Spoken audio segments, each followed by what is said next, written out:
M150รวยเปลี่ยนชีวิตวิดเนาะเจ้าว่าพอดีน่ะแจกหลายกว่า 4,600 ล้านกีบมื้อนี้อามี่มาที่นครจำปาสักที่ใดเพราะว่าได้ยินมาว่าอยู่แถวแบบว่าปั๊มน้ำมันหลัก11เนี่ยมีผู้โชคดีที่ได้รับรางวัล15 ล้านกีบแม่นแท้มาโอ้ยทำใจก่อนมาซันเดย์เอาเป็นว่าตอนนี้เขาไปหาผู้โชคดีก่อนเนาะมาไว้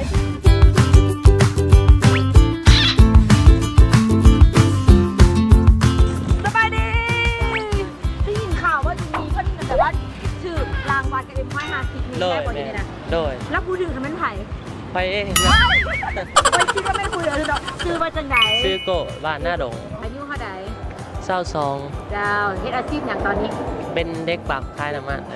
เนาะโอ้เจ้าชื่อรางวัลเท่าไหร่15 ล้านกีบโอ้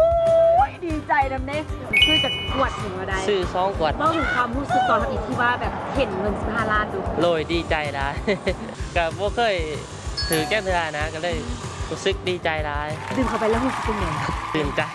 จมีแฮงโดยว่าหาความรู้สึกตอนที่ว่าเขาเปิดเห็นลองดูว่าเป็นจะแต่แดตอนนั้นเปิดออกมาก็ตกใจแล้วเนาะว่าไม่ได้ถือแท้ว่ากันได้เหรอไปถามเขาจะว่าเขาก็ว่าถือแท้ถือจริงมันบอกเขาก็เลยเรามั่นใจได้นะจ๊ะถามได้ว่าเงิน15 ล้านนี่จะเอาไปที่ไหนจะเอาไปลงทุนให้เมียต่างหานขายเครื่องหน่อยๆนะประมาณนี้ว่าจ๊ะวันนี้ยังให้แบบว่าฝากถึงท่านผู้ชมทางบ้านแดงก็ขอฝากถึงทุกท่านที่ดื่มM150เนาะก็บ่ให้ทิมฟ้าเด็ดขาดเพราะว่าทุกฟ้าสามารถดุลโศกไหลเนาะบางทีทานอาจจะเป็นผู้โชคดีคนต่อไปก็ได้ขอบใจทางบริษัท M100 ที่แจกแท้แจกจริงเนาะ M150 บ่มีลิมิตชีวิตเกิน100นี่คือรางวัล15 ล้านกีบมอบให้กับผู้โชคดีเย้ดีใจนะนี่ก็คือผู้โชคดีเศรษฐีคนใหม่นะที่ว่าได้รับรางวัล15 ล้านกีบจากโครงการ M150 รวยเปลี่ยนสีนั่นเองแต่ว่าของรางวัลบริหมดเท่านี้ได้เพราะเป็นแจกหลายกว่า 4,600 ล้านกีบจะเป็นรางวัลใหญ่ก็คือ150 ล้านกีบ15 ล้านกีบ1,500,000 กีบ150,000 กีบเนาะท่านอาจจะเป็นผู้โชคดีคนต่อไปที่ว่าได้รับรางวัลใดรางวัลนึงก็ได้เนาะฉะนั้นเวลาที่ท่านดื่ม M150 อย่า